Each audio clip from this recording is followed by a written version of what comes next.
welcome back to my channel, A Moment with Amesha. If you are new here to this channel, please do me a favor and go ahead and hit that subscribe button and click the bell while you at it. I don't want you to miss another video from me. And if you are returning back to this channel, thank you, and hey, welcome back. Y'all, I have just realized it has been a quick minute since I've done a dating and marriage relationship series video. So I have a good topic I think you all will like, and I would love for you all to chime in down below in the comments after I've gone through the video, just to hear some of your input and take on this subject. But yeah, I just want to come back with a really good topic to talk about today, and it is relationship boundaries. What's acceptable, tongue twister, what's acceptable versus a no-go. All right, so if you're interested in this video, then stick around. All right, guys, so let's jump on into this. So I got a few little bullet points I want to kind of hit and just kind of talk about what relationship boundaries might you all have in place with your relationships. It can be whether you're dating or courting someone, or if you're married. It can go either way here, but I'm just interested in knowing how you all think about these things. So the first bullet point I have is social media. And I just did a video talking about social media and things, so if you haven't seen that video, please go and check it out. But pertaining to this particular topic, social media, y'all, can get us in a lot of trouble. I'm not talking necessarily from experience, but I have seen some things on other friends' Instagram pages and Facebook pages and things, and I'm looking at married folks posting other people, females, and things that are not their spouses, and vice versa. Females posting about men and things, and I'm not judging. I'm just saying my boundary. My husband knows not to be posting just any and everybody. Like, if he has a friend or a business partner or something that's done something successful or achieved something new, he just wants to share their achievement, that's fine. But we're not just oh, hey friend, you looking good, I'm just gonna share your picture. Like, that, to me, I feel like that's disrespectful. They may not want to necessarily hook up with that person, but I just feel like there's a boundary of respect, especially when you're married. I mean, dating is important too, that you have that boundary there, but especially if you're married to someone, you can't just be posting any and everything about someone. You should not. I won't be on someone's another friend of mine male page commenting and saying, hey, you, how you do, like stuff like that. I just feel like, and it's not coming from an insecure place, I just feel like it's a respectable place. Like, there are certain things that you should not do anymore. Once you're married, you can't just creep on old friends, best friends, whether they're female or not. You can't there's just certain things that you just don't do anymore. So I feel like social media can get us in a lot of trouble if you're hearting and liking a little too much on on this cute guy's page and you're married. There's just certain things you don't do, and I don't necessarily think you shouldn't do it just so your spouse or partner don't see it or won't see it. I mean, there's lots of other people on social media too, so it's just like, what does that make you look like, especially if you're a Christian? We are the salt and the light of the world, so we need to be the example. So if we're on social media and we're hearting and liking and commenting, heart emoji eyes, doing all the things, just make sure that person know we love that photo or whatever. Like, that doesn't make us look right. It makes us look like we're not living the life that we're proclaiming that we should be living, basically. So I just think it's important for us, especially as Christians, just to be careful about the things that we do on social media, because everybody can take a screenshot. We're in that age where, I mean, you post it, it's out there.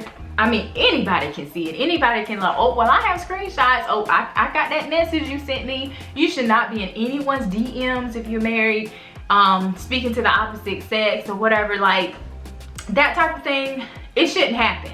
And once again, I'm not saying that, innocent comment on a person's, because I mean, I've had male co-workers I've worked with before, and we're friends on social media. I'm not saying that, if they post something, you can't comment at all, you can't like anything at all. I'm saying I'm more so coming from a place of what it is that you're really saying, or how far you're taking it.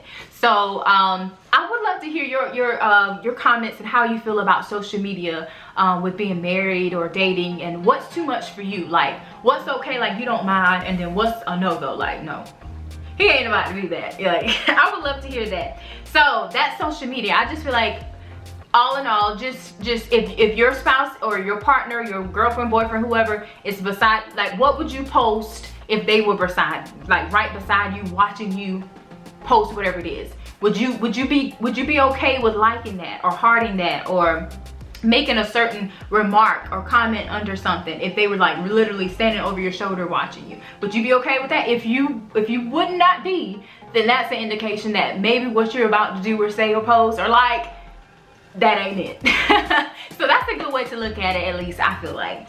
All right, the next thing would be a meetup. Like, how do you all feel about your spouse or partner meeting up with like an old best friend? Or now exes is definitely a no-go. I mean, that's my opinion. I would hope I would hope, you know, someone else wouldn't feel okay with like your husband meeting up with an ex-girlfriend or like me meeting up with an ex-boyfriend. Like, I don't think, for what? Like, what would be the reason?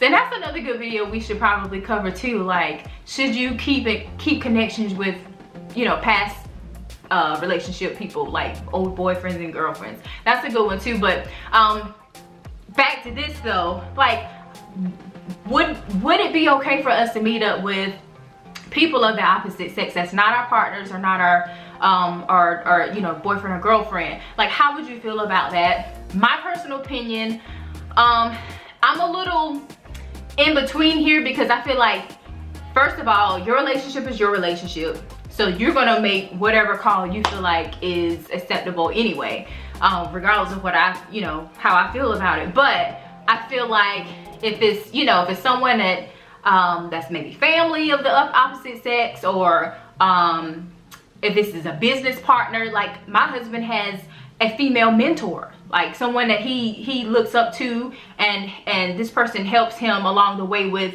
some business ventures and things that he's trying to accomplish. I have no problem with that. And you know, sometimes it can, I mean, not to say that he doesn't have male people to help him as well, but I know that he has a female mentor. I'm okay with that. If some people may not be like, no, you need to find somebody else. I'm not that person. I feel like it's fine, because I trust him, and then I know that she is legit business, and she's not gonna do anything to ruin her reputation. So, you know, it's kind of one of those things like, well, if he were to meet with her one-on-one, not, you know, alone in a room or anyone, like out somewhere, like say if they want to go have coffee and do something and have a meeting, I'm fine with that. But if it was someone that's like a friend or someone in the past, no. I'm just not a fan of that, and I feel like we've talked through things like that. We've communicated that, so we're on the same page. I'm sure he wouldn't want me to just be meeting up with someone I used to work with, even though if it's completely platonic. I just think, what does that look like? You know, somebody just walking in and they see, oh, I saw your husband with such and such and such. You know, especially if I didn't tell him about it or something, that would be something else. But like a business meeting, you know, that's fine. But I feel like it's definitely important within a marriage, for sure, that you and your partner, your husband or your wife, are communicating what is acceptable and what's a no-go. So that's how I stand there. Business, you know, and even still, you gotta be careful there too, because everybody, you know, don't check out sometimes. But I feel like as long as you communicate that with your spouse, your partner, you have the understanding this is business, that's fine. But other things, other meetups, I ain't with it. All right, y'all, so moving on. What about phone calls? Do you all feel some kind of way when your husband takes a phone call from a female, or if your boyfriend's taking a phone call from a female, or if you're a male watching this, how do you feel about your wife taking phone calls from other men? I personally feel like it's the same. I feel like kind of the same as with the meetups. Like, we have, my husband and I, we're very active with our church. So there may be times where our social media person, who is a male, may have to phone me, but a lot of times he goes through my husband to get to me. So that's, you see how that's, you know, it's done in a very respectful, that's the word. Is, you see how it's done in a very respectful order. Like, no one's just calling me up, hey, what you doing, or sending or texting me any kind of way. It's just about respect and knowing that this is this person's spouse. I need to be respectful there. So, but anyway, you know, if I have to text or make a call to this person, we're good there. We're already established that we have a business relationship, or in this sense, a church type of relationship. Or you know, if he's talking to his mentor on the phone call, I am perfectly okay with that. If you want to do a Zoom, like if he does a Zoom or whatever, that's perfectly fine. But I feel like, you know, you should not definitely have a spouse that's taking phone calls with other females and leaving the room and going different places and, you know, acting like they can't have a conversation in front of you. So that's another way to know, would you be, if this conversation you're going to have with this person, if you can't have it in front of your spouse or partner, is this someone that you need to talk to or be speaking to? Is this someone that you really need to have this conversation with? If you feel some kind of way, like, if I can't have this conversation in front of my man, then I don't need to have this conversation with this person. That already sets up, you know, it makes you feel like, okay, this is something that I shouldn't be doing. If it's convicting you to have it, then you shouldn't do it. So that's how I feel on that, but I want to hear you all's opinion on that as well.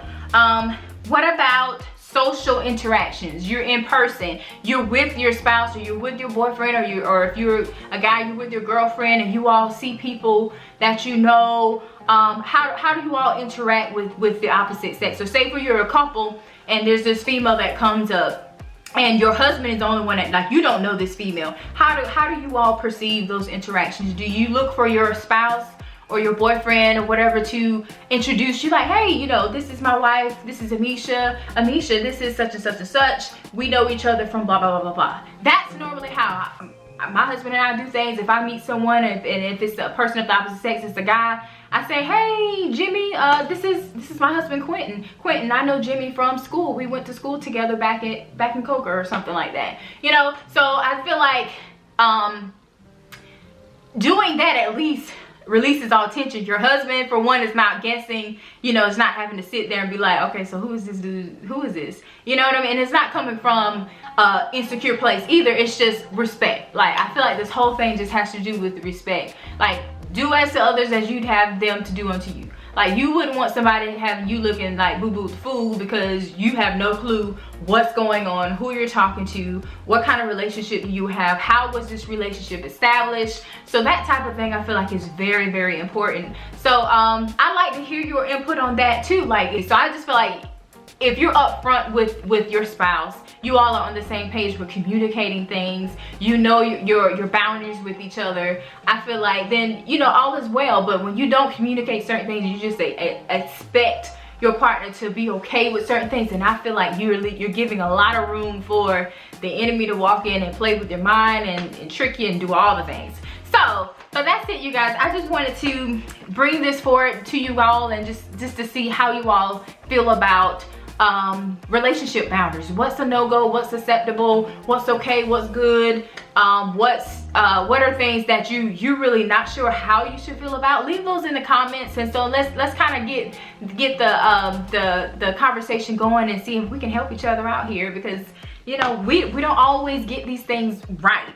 And also, before I close out on this video, I want you guys to stay tuned to a part 2. So this is a part 1, we're talking about relationship boundaries and whatnot, but I have a part 2 where I would like to bring on my husband Quentin, and we're going to talk about being married and when you're out and about and someone hits on you. Say for instance, he's by himself and a female hits on him, or if I'm by myself and a male hits on me, how do we respond to that? Do we say, sorry, I'm married, or do we say, no, I'm married? How do we respond to that? And I feel like that's such an interesting conversation to have, because I've been in situations where I may have said both, but like, what is the appropriate response and why? So I would love for you all to stay tuned to that video, to the part 2 coming up, and so we can have that conversation. All right, you guys, stay tuned, and thank you all for spending a moment with Amesha. I'll see you in the next video. Bye.